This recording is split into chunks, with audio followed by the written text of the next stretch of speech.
लिए। तो आज हम लोग मैथमेटिक्स में पहले चैप्टर के बारे में जो मोस्ट इम्पोर्टेंट क्वेश्चन है जो कि पेपर के उद्देश्य से बताए जा रहे हैं, वो पेपर के लिए बहुत ज्यादा इम्पोर्टेंट क्वेश्चन है, तो उन्हीं के बारे में आज हम लोग चर्चा करेंगे। पहले चैप्टर के हैं, ठीक है। पहला क्वेश्चन है कि एचसीएफ और एलसीएम निकाल लेंगे। एचसीएफ एलसीएम निकालना आप लोगों को आता होगा, परंतु एक सूत्र है, एक फॉर्मूला है जो है कि जो दो संख्याओं का एचसीएफ निकालना है या एलसीएम निकालना होगा तो ए इंटू बी, जहां पर ए क्या है, ए है पहली संख्या, बी है दूसरी संख्या। पहली संख्या गुणे दूसरी संख्या बराबर होता है एचसीएफ उस संख्या का मासा गुणे एलसीएम अर्थात उस संख्या का लासा। यह एक फॉर्मूला होता है। इनमें से एक कोई पद निकालना होगा। तीन पद आपको दिए रहेंगे तो आप एक पद को निकाल लीजिएगा, ठीक है। पहला क्वेश्चन है जो कि बहुत बार पेपर में आ भी चुका है, 306 बा 657, इनका हमको एलसीएम दिया रहेगा या एचसीएफ दिया रहेगा तो एलसीएम निकालना है, एलसीएम दिया रहेगा तो एचसीएफ निकालना है। क्योंकि इसमें एचसीएफ दिया गया है और एलसीएम को निकालना है, ठीक है। क्या दिया गया है, इनका एचसीएफ कितना है, एचसीएफ दिया गया है 9, तब इसका एलसीएम निकालना है। क्या निकालना है, एलसीएम, ठीक है। एलसीएम क्या होगा, तो इसी फॉर्मूला का उपयोग करेंगे। क्या है फॉर्मूला, ए इंटू बी। पहली संख्या क्या है 306, तो 306 गुणे दूसरी संख्या क्या है 657, 306 गुणे 657 बराबर होगा एचसीएफ इंटू एलसीएम। एचसीएफ दिया गया है 9, तो 9 गुणे एलसीएम, ठीक है। सॉल्व करेंगे इसको तो ये हो जाएगा एलसीएम बराबर 306 गुणे 657, ये एचसीएफ अपॉन में आ जाएगा तो 9, ठीक है। 9 से इसको काट दिया करेंगे तो 9 कितनी बार कट जाएगा, 9 3 27 एंड 9 4 36, ओके। अब इसका गुणा कर देंगे तो एलसीएम बराबर 657 गुणे 34, ठीक है। ये कर लेंगे तो इसका एलसीएम निकल जाएगा। करते हैं,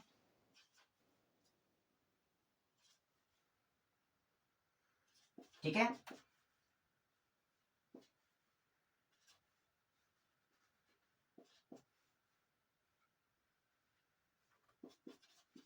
ठीक है, कर लेंगे, इसको ऐड कर देंगे। 8 2 3 6 7 13 एंड 9 2 11 1 12 एंड 2, ठीक है। तो इसको ऐसे हो जाएगा 22 3 33 8, तो इसका जो एलसीएम आ जाएगा वो कितना आ जाएगा 22 33 8, ठीक है, ठीक है। ये इसका एलसीएम आ जाएगा, ठीक है। अब देखते हैं, तो इस तरीके के कोई भी क्वेश्चन आएंगे आप लोग कर लेंगे। अगला क्वेश्चन की ओर बढ़ते हैं, तो दूसरा क्वेश्चन देखते हैं, ठीक है।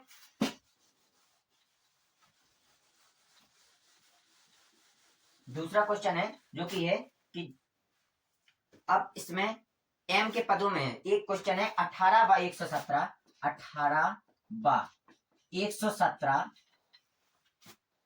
का जो मासा है वो एक भिन्न के रूप में दिया गया, एक समीकरण के रूप में दिया गया। इसका जो एचसीएफ है, एचसीएफ दिया गया है इसमें 18m माइनस 117 के रूप में। किसके रूप में दिया गया है, 18m माइनस 117 के रूप में दिया गया है। और इसमें एलसीएम ज्ञात करना है। क्या ज्ञात करना है इसमें, एलसीएम। क्या ज्ञात करना है, एलसीएम ज्ञात करना है, ठीक है। सिंपल रूप में करेंगे, देखो क्योंकि इसका जो एलसी 18/117 का एचसीएफ दिया गया है वो 18m माइनस 117 के रूप में दिया गया है। तो इसको हल करेंगे, 18/117 का सबसे पहले एचसीएफ निकालेंगे। तो 18/117 का एचसीएफ निकालेंगे, जब इसका जो एचसीएफ आ जाएगा उसको इसके बराबर में रख देंगे, तब एम का मान निकालेंगे। जब एम का मान निकल आएगा तो फिर क्या निकल आएगा, एलसीएम भी निकल आएगा, ठीक है।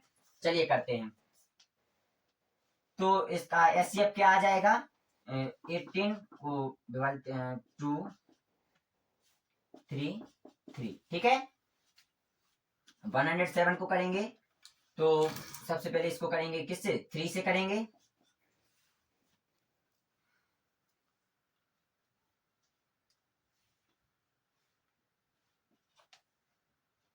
ठीक है। फिर 3 से करेंगे, फिर 13।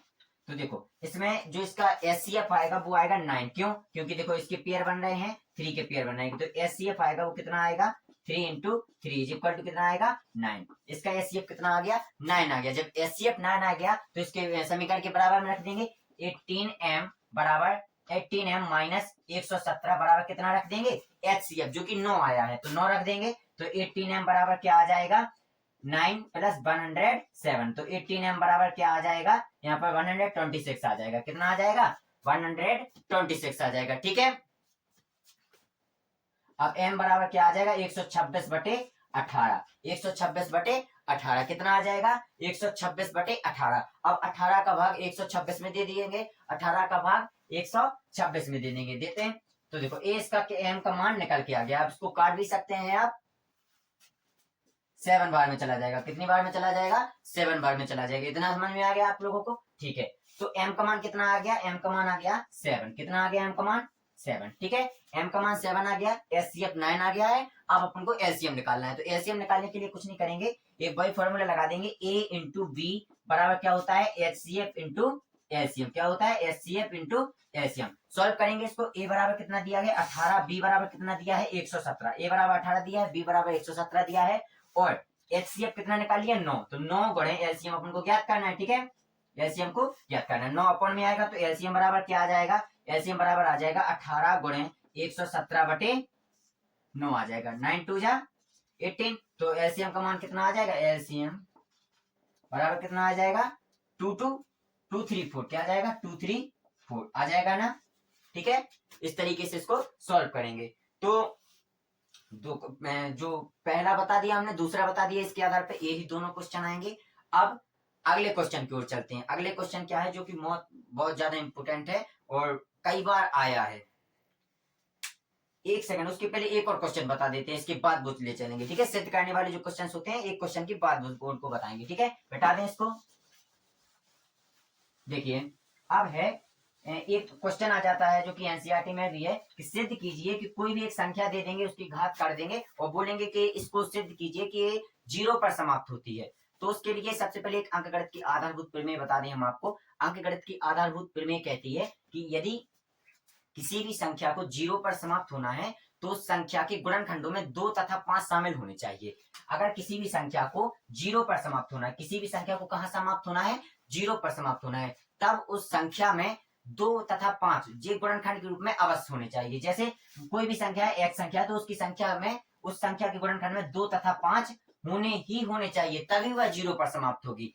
तो एक क्वेश्चन है जो कि एनसीईआरटी में है, कहा गया उसमें कि बताइए, सिद्ध कीजिए, या ऐसे सिद्ध क्या होगा, मतलब ऐसे पूछेंगे कि बताइए कि क्या 6 की घाते n, क्या कि 6 की घाते n जो संख्या है वो 0 पर समाप्त होगी। क्वेश्चन होगा कि बताइए क्या 6 की घाते n 0 पर समाप्त होगी। तो कैसे करेंगे इसको, देखिए, इसमें डेफिनेशन लिखनी है कि क्या है कि अंकगणित की आधारभूत प्रमेय के अनुसार, अंकगणित की आधारभूत प्रमेय क्या कहती है, आधारभूत प्रमेय क्या कहती है कि यदि किसी संख्या को 0 पर समाप्त होने के लिए उसमें कितने गुणनखंड चाहिए, 2 गुणे 5 होने चाहिए। होने चाहिए कि नहीं होने चाहिए, क्या कहती है कि आधारभूत प्रमेय के अनुसार गुणनखंड में 2 तथा 5 अवश्य होने चाहिए। होने चाहिए कि नहीं, होने चाहिए। परंतु क्या है, परंतु जो 6 की घाते n है, इसके गुणनखंड क्या होंगे, इसके गुणनखंड होंगे 2 गुणे 3 की घाते n। अब इसमें 2 तो अवेलेबल है, परंतु इसमें 5 अवेलेबल नहीं है। जब 5 इसमें उपस्थित नहीं है तो इससे क्या सिद्ध होगा, इससे स्पष्ट होता है, क्या लिखेंगे अपन लोग, इससे स्पष्ट होता है कि 6 की घाते n 0 पर समाप्त नहीं होगी। यही होगा ना, समाप्त नहीं होगी। ठीक है, इतनी बात समझ में आई। अब इसके बाद ले चलेंगे सिद्ध होने वाले प्रश्न की ओर, जो कि बहुत ज्यादा महत्वपूर्ण है। हर बार, अभी तक इतिहास उठा के देख लो, हर बार वो क्वेश्चंस आए हैं, तो अभी उन्हीं की ओर ले चलेंगे। चले हम, ठीक है, ठीक है। अब है, ऐसे क्वेश्चन आ सकते हैं कि सिद्ध कीजिए कि √2 एक अपरिमेय संख्या है, या सिद्ध कीजिए कि √3 एक अपरिमेय संख्या है, सिद्ध कीजिए कि √5 एक अपरिमेय संख्या है। तो इस प्रकार के क्वेश्चन आएंगे तो आप लोगों को कैसे सॉल्व करना है, बहुत ज्यादा महत्वपूर्ण क्वेश्चन है। पहले चैप्टर का अगर सबसे ज्यादा महत्वपूर्ण कोई क्वेश्चन है तो वो यही है, बताएं। ठीक है, तो प्रश्न आएगा कि सिद्ध कीजिए कि √2 √3 एक अपरिमेय संख्या है। क्योंकि अपन लोगों को तो पता है कि अंडर रूट 3 की कैसी संख्या है, अपरिमेय संख्या है, पर ये अपन लोगों को सिद्ध करना है कि अंडर रूट 3 एक कैसी संख्या है, अपरिमेय संख्या है। तो चलिए सिद्ध करें। ठीक है, सबसे पहले इसका विरोध में मानना है। जैसे अगर कोई भी क्वेश्चन आए तो उसके विरोध में मानना है। जैसे अंडर रूट 3 कहा गया है कि अपरिमेय संख्या सिद्ध करनी है, तो पहले इसको क्या मानेंगे, पहले इसको परमेय संख्या मानेंगे। तो परमेय संख्या माने, ठीक है। तो सबसे पहले क्या मानेंगे कि माना, हल करेंगे, आज क्या करेंगे, हल में क्या लिखेंगे, माना अंडर रूट 3 एक कैसी संख्या है, परमेय संख्या है। कैसी संख्या है, परमेय संख्या है। कैसी संख्या है, परमेय संख्या है। जब इतना पता है कि परमेय संख्या को किस रूप में लिख सकते हैं, पी बाई क्यू के फॉर्म में लिख सकते हैं, तो अगर इसको परमेय संख्या मान रहे हैं तो इसको कैसे फॉर्म में लिखेंगे, पी बाई क्यू के फॉर्म में। तो क्या लिखेंगे, अंडर रूट 3 बराबर क्या लिखेंगे, पी बाई क्यू। इतना समझ में आया, अंडर रूट 3 बराबर क्या लिखेंगे, पी बाई क्यू। ठीक है, जहां पर पी व क्यू है वो कैसी संख्या है, सह अभाज्य संख्या है। कैसी संख्या है, तो क्या लिखेंगे, पी कॉमा क्यू कैसी संख्या है, सह अभाज्य है। सह अभाज्य, सहभाज्य के बारे में आप लोगों ने पढ़ा होगा कि ऐसी संख्या या ऐसे जोड़े जो स्वयं से कटे या अपने आप से कटे, ऐसे जोड़ों को सहभाज्य संख्याएं कहते हैं। ठीक है, तो इतना समझ में आया आप लोगों को। अब इसके बाद आगे स्टेप बताएं क्या करना है, कुछ भी नहीं करना है, दोनों पक्षों का वर्ग कर देंगे। क्या करेंगे, दोनों पक्षों का वर्ग, दोनों पक्षों का क्या करेंगे साथियों, वर्ग करेंगे। वर्ग करने पर क्या होगा, इस तरफ का वर्ग करेंगे और इस तरफ का वर्ग करेंगे, तो यहाँ आ जाएगा 3 आ जाएगा, 3 बराबर क्या आ जाएगा, P square upon Q square आ जाएगा कि नहीं। अब क्रॉस मल्टीप्लाई कर देंगे तो क्या हो जाएगा, क्यू स्क्वायर बराबर क्या हो जाएगा, पी स्क्वायर अपॉन 3। देखिए एक समीकरण यहाँ बन गया। कौन सा समीकरण बन गया है, एक समीकरण बन गया। अब यह समीकरण क्या कह रहा है वो देखते हैं। यह समीकरण क्या ये कह रहा है कि पी स्क्वायर को 3 विभाजित कर रहा है। क्या कर रहा है, पी स्क्वायर को 3 विभाजित कर रहा है। तो देखना, जैसे 5 के स्क्वायर को अगर 5 विभाजित कर रहा है तो 5 को भी 5 विभाजित करेगा। उसी प्रकार ये कह रहे हैं कि जब पी स्क्वायर को 3 विभाजित कर रहा है तो 3 को भी विभाजित, सॉरी 3 पी को भी विभाजित करेगा। ठीक है, तो क्या लिखेंगे, इससे स्पष्ट होता है कि पी स्क्वायर को 3 विभाजित करेगा। पी स्क्वायर को क्या विभाजित करेगा, 3 विभाजित करेगा। तब पी को भी 3 विभाजित करेगा। पी को भी 3 विभाजित करेगा। क्या करेगा, पी को भी 3 विभाजित करेगा। इतना समझ में आया कि अगर पी स्क्वायर को 3 विभाजित कर रहा है तो पी को भी 3 विभाजित करेगा। उसी प्रकार पहला समीकरण हो गया। आधा क्वेश्चन अपन लोगों ने कर लिया। इसके बाद देखें, अब यहाँ पर एक कोई थर्ड कांस्टेंट मान लेना है। ठीक है, अभी पी क्यू के बारे में चर्चा हो रही है तो मान लो आर मान लेते हैं। क्या मान लेते हैं, आर मान लेते हैं। तो पी जो यहाँ है इसी के बराबर में मानेंगे। तो माना, यहाँ एक काम करो, पी बराबर क्या मानेंगे, कितनी संख्या है यहाँ पर, 3। तो 3 के साथ कोई भी कांस्टेंट मान लेंगे तो पी बराबर क्या होगा, 3 इंटू आर कर दो। ठीक है, तो पी बराबर ये संख्या मान ले संख्या। ठीक है, अब पहली स्थिति हो गई। दूसरी स्थिति में क्या देखते हैं, पी बराबर क्या माना, 3r। क्या माना, पी बराबर 3r माना। आगे करें तो जब p बराबर 3 माना तो समीकरण 1 में p का मान रख देंगे। समीकरण 1 में रखेंगे क्या होगा, क्यू स्क्वायर बराबर क्या बनेगा, 3r का होल स्क्वायर। 3r का होल स्क्वायर बट्टे क्या बनेगा, 3। ठीक है, तो क्यू स्क्वायर बराबर क्या हो जाएगा, 9r स्क्वायर अपॉन 3। 3 से 9 कट जाएगा 3 बार में, तो r स्क्वायर बराबर क्या आ जाएगा, Q square upon 3। r square बराबर क्या आ जाएगा, Q square upon 3। r square बराबर क्या आ जाएगा, क्यू स्क्वायर अपॉन 3। इतना समझ में आया। ठीक है, इसको समीकरण 2 देते हैं। इसको समीकरण क्या दे देते हैं, 2। अब समीकरण 2 से भी कुछ चीजें स्पष्ट हो रही हैं। समीकरण 2 से क्या स्पष्ट हो रहा है देखते हैं। जिस प्रकार समीकरण 1 से क्या स्पष्ट हो रहा था कि पी स्क्वायर को 3 विभाजित कर रहा है तो पी को भी 3 विभाजित करेगा। सेम एज यहाँ भी यही हो रहा है कि क्यू स्क्वायर को क्या हो रहा है कि क्यू स्क्वायर को अगर 3 विभाजित कर रहा है, क्यू स्क्वायर को अगर 3 विभाजित कर रहा है, कौन सा विभाजित कर रहा है, 3 विभाजित कर रहा है, तब पी को भी विभाजित करेगा। तब पी को भी विभाजित करेगा। करेगा कि नहीं करेगा, विभाजित, सॉरी क्यू स्क्वायर को अगर 3 विभाजित कर रहा है तो क्यू को भी 3 विभाजित करेगा। क्यू को भी 3 विभाजित करेगा, विभाजित करेगा। इतना समझ में आया।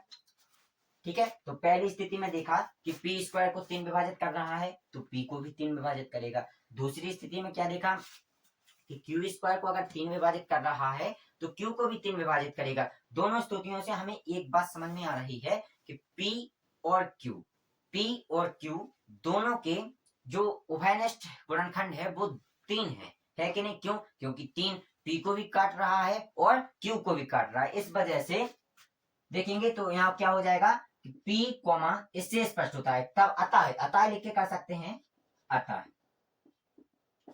इससे स्पष्ट होता है, इससे स्पष्ट होता है। इससे क्या स्पष्ट हो रहा है कि P, Q के उभयनिष्ठ गुणनखंड क्या है? उभयनिष्ठ गुणनखंड क्या है? उभयनिष्ठ गुणनखंड है 3। उभयनिष्ठ गुणनखंड क्या है? 3। उभयनिष्ठ गुणनखंड क्या है? 3। तो इसका मतलब क्या होगा? P, Q के उभयनिष्ठ गुणनखंड 3 है। इससे यह सिद्ध हो रहा है, अभी इससे अपनी कल्पना का विरोधाभास हो रहा है, इससे अपनी कल्पना का विरोधाभास हो रहा है। अपनी कल्पना क्या थी? अपनी कल्पना थी कि अंडर रूट 2 एक परिमेय संख्या है। जब परिमेय संख्या है तो इसको पी बाई क्यू के फॉर्म में लिख सकते हैं। और पी व क्यू कैसी संख्या है? सहअभाज्य संख्या है। कैसी संख्या है? सहअभाज्य संख्या है। परंतु यहाँ हो रहा है कि यहाँ तो सहअभाज्य संख्या नहीं है। क्यों सहअभाज्य संख्या नहीं है? क्यों? क्योंकि पी 1 से भी कटेगा, पी से भी कटेगा, साथ में 3 से भी कट रहा है। क्यू 1 से भी कटेगा, स्वयं से भी कटेगा और 3 से भी कट रहा है। इस वजह से कैसी संख्या है? भाज्य संख्या है। पी तथा क्यू कैसी संख्या है? भाज्य संख्या है। तो हमारी कल्पना का विरोधाभास हो रहा है, विरोधाभास हो रहा है। जब हमारी संख्या का विरोधाभास हो रहा है, हमारी कल्पना का विरोधाभास हो रहा है। हमारी कल्पना क्या थी कि अंडर रूट 3 एक कैसी संख्या है? परिमेय संख्या है। तो हमारी कल्पना तो गलत है। जब हमारी परिकल्पना गलत है, इस वजह से अंडर रूट 3 एक कैसी संख्या है? अंडर रूट 3 एक अपरिमेय संख्या है। कैसी संख्या है? अंडर रूट 3 एक अपरिमेय संख्या है। इतना समझ में आया? ठीक है, चलिए तो आगे के प्रश्नों को और बढ़ते हैं। ठीक है, इतना हमने कर लिया है। ये बहुत महत्वपूर्ण क्वेश्चन थे। एक और क्वेश्चन समझ लेते हैं इसके आधार पर। ठीक है, तो आगे बढ़े। अब सेम इसी प्रकार का एक और क्वेश्चन है, उसमें थोड़ी सी परिभाषा अलग होती है, तो हम आपको बता रहे हैं अभी। ठीक है, सेम ऐसे ही क्वेश्चन है, उसमें भी सिद्ध करना है कि अपरिमेय संख्या है, उसको सिद्ध करना है। ठीक है, देखिए अगर जैसे कोई भी परिमेय संख्या अपरिमेय संख्या के साथ गुणन होती है या गुणा होता है उसका, तो क्या रिजल्ट निकल के आता है? अपरिमेय संख्या का। तो हमें सिद्ध करना है कि माना, क्या सिद्ध करना है? सॉरी, यहाँ पर सिद्ध क्या करना है? सिद्ध करना है कि 2 अंडर रूट 3 कर दो या 2 अंडर रूट 2 कर दो। तो माना 2 अंडर रूट 2 1 या 3 कर लो। 2 अंडर रूट 3 एक अपरिमेय संख्या है। इसको सिद्ध करना है, इसको सिद्ध करना है। क्या करना है? इसको सिद्ध करना है। तो कैसे सिद्ध करेंगे देखते हैं। सबसे पहले सेम वैसे ही पैटर्न को फॉलो करेंगे। इसको एक परिमेय संख्या मान लेंगे। क्या मानेंगे? कि माना 2 अंडर रूट 3 एक कैसी संख्या है? परिमेय संख्या है। कैसी संख्या है? परिमेय संख्या है। कैसी संख्या है? परिमेय संख्या है। जब एक परिमेय संख्या है तो इसको पी बाई क्यू के फॉर्म में लिख सकते हैं। तो कैसे लिखेंगे कि 2 अंडर रूट 3 बराबर पी बाई क्यू। लिखेंगे कि नहीं लिखेंगे? ठीक है, अब क्या करना है? जो 2 है इसको इसके क्रॉस गुणा करके क्यू के साथ लाना है। तो अंडर रूट 3 बराबर पी बटे 2 क्यू हो जाएगा। हो जाएगा कि नहीं? हो जाएगा कि नहीं? अब यहाँ से क्या समझ में आ रहा है? यहाँ से यह समझ में आ रहा है जो P है, सॉरी यहाँ पर एक चीज देखते हैं आप। एक कैसी संख्या है? P व Q कैसी संख्या है? P व Q कैसी संख्या है?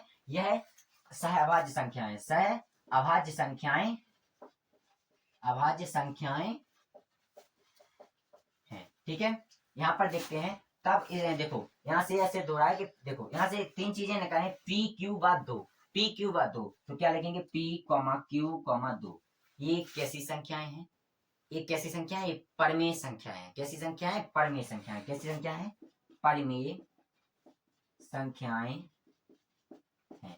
एक कैसी संख्या है? परिमेय संख्या है। तो ये रूल है कि परिमेय संख्या के बराबर परिमेय संख्या रख सकते हैं। परंतु यहाँ पर अंडर रूट 3 कैसी संख्या है? एक अपरिमेय संख्या है। यहाँ पर क्या है कि जो पर या फिर ऐसा रख सकते हैं, परंतु 2√3 एक कैसी संख्या है? अपरिमेय संख्या है, अपरिमेय संख्या है।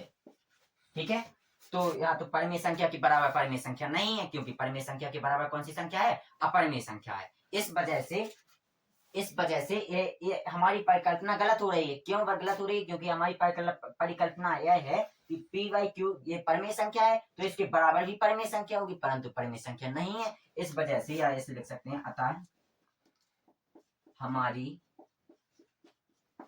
परिकल्पना कैसी है? गलत है। हमारी परिकल्पना गलत है। हमारी परिकल्पना कैसी है? हमारी परिकल्पना गलत है। हमारी परिकल्पना गलत है, इसलिए 2√3 एक अपरिमेय संख्या होगा। ठीक है, एक क्वेश्चन हो गया। इसी तरीके के देखो पहले चैप्टर से मेन यही क्वेश्चंस हैं, बाकी इतने में ही बहुत महत्वपूर्ण क्वेश्चन है। इतने पहले चैप्टर से इससे बाहर कुछ नहीं जाएगा। अगर जाएगा भी तो अभी और सारी वीडियोस आएंगी, तो उसमें आप लोग देख लेना। बाकी ये पहले चैप्टर से इतने ही मेन क्वेश्चंस हैं। ठीक है, तो धुरंधर सीरीज के साथ हम लोग पहला चैप्टर कंप्लीट कर चुके हैं। इसी वजह से अब अगले दिन आपका नया चैप्टर आएगा, जो दूसरा चैप्टर है बहुपद। वो नया चैप्टर आप लोगों को जल्दी मिलेगा। ठीक है, चलिए चलते हैं। राधे राधे।